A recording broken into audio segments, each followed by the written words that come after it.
Golden State Warriors. A dynasty that defined basketball for an entire decade. 4 championships, 2 MVPs for Steph Curry, and a style of play that changed the NBA forever. But every dynasty faces its crossroads. For Golden State, that crossroads today comes in the form of one young man, Jonathan Kuminga. Drafted 7th overall in 2021, Kuminga was supposed to be the bridge between the Warriors' legendary core and their future. Explosive, athletic, raw but full of promise. Now, just 4 years later, he stands at the center of a contract standoff that could reshape the franchise's future. The Warriors offered him a 2-year, $45 million deal. But he said no. Why? What does this mean for Golden State, and for Kuminga himself? Tonight, we dive deep into the numbers, the history, the tension, and the future of a dynasty. Jonathan Kuminga's journey starts in the Democratic Republic of Congo. Born in 2002, he moved to the United States as a teenager to pursue basketball. By high school, scouts already saw him as a future NBA lottery pick. Ranked as a 5-star recruit, Kuminga skipped college to play in the G League Ignite program in 2020, showing flashes of dominance. In the 2021 NBA Draft, the Golden State Warriors selected him with the 7th pick. This was the same draft that gave the Warriors Moses Moody at 14. Kuminga's athleticism was off the charts, 6'7", 225 pounds, with a 7-foot wingspan. He was built for modern basketball, long, strong, and versatile. Rookie season, 2021-22. Played 70 games, started 12. Averaged 9.3 points and 3.3 rebounds in just 16 minutes per game. Shot 51% from the field. Showed flashes of brilliance, including a 26-point performance against the Raptors. He even played a role in the Warriors' championship run that year. In the playoffs, though minutes were inconsistent, he had moments where his energy shifted games. At just 19 years old, he became one of the youngest champions in NBA history. Sophomore season, 2022-23. Bigger role, more responsibility. Averaged 9.9 points, 3.4 rebounds, and improved defense. Shot 37% from 3, showing promise as a shooter. Yet tension began to build. Despite his progress, head coach Steve Kerr often benched him in critical games. In the 2023 playoffs, Kuminga's minutes disappeared. After the Lakers series, he was frustrated.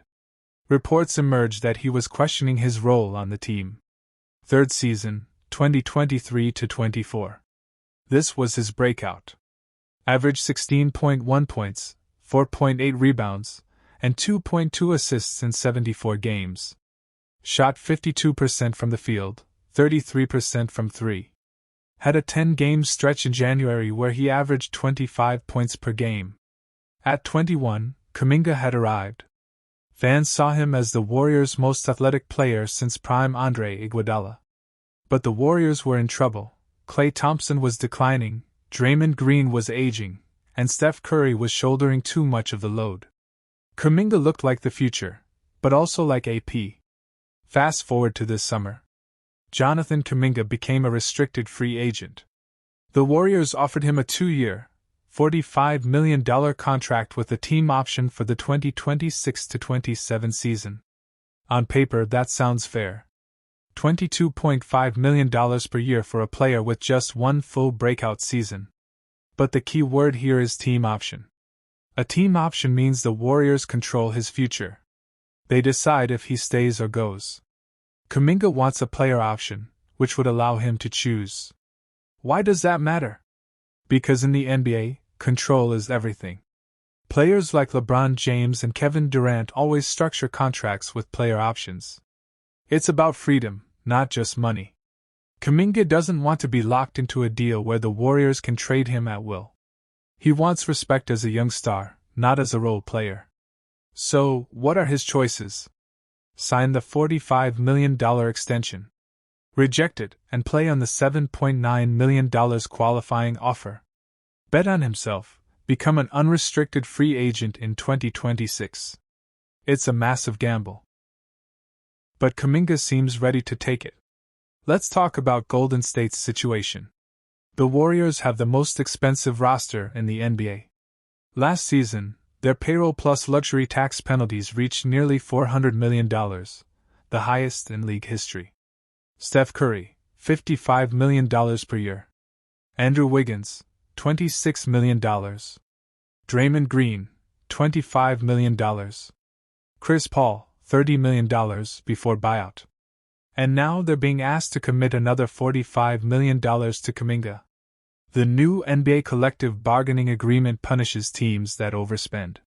It includes the dreaded second apron, which removes flexibility, no mid-level exception, no aggregation in trades, no buyouts.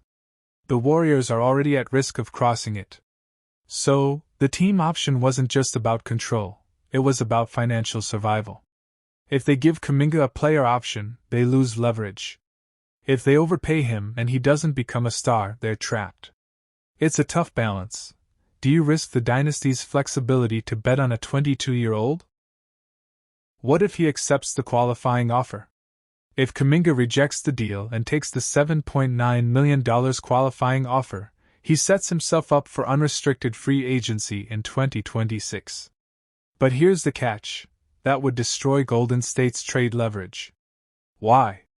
Because no team will give up valuable assets for a player on a one-year rental unless they believe they can win a championship immediately. Think Kawhi Leonard to the Raptors in 2018, rare situations. So if Kuminga plays out the year, the Warriors might lose him for nothing. That's the nightmare scenario. And let's be honest, if Kuminga feels disrespected, why would he re-sign with Golden State in 2026? Trade rumors and possibilities. So, what about a trade? Reports say the Warriors are not actively shopping him. But if things don't change by the February trade deadline, anything is possible. Potential destinations.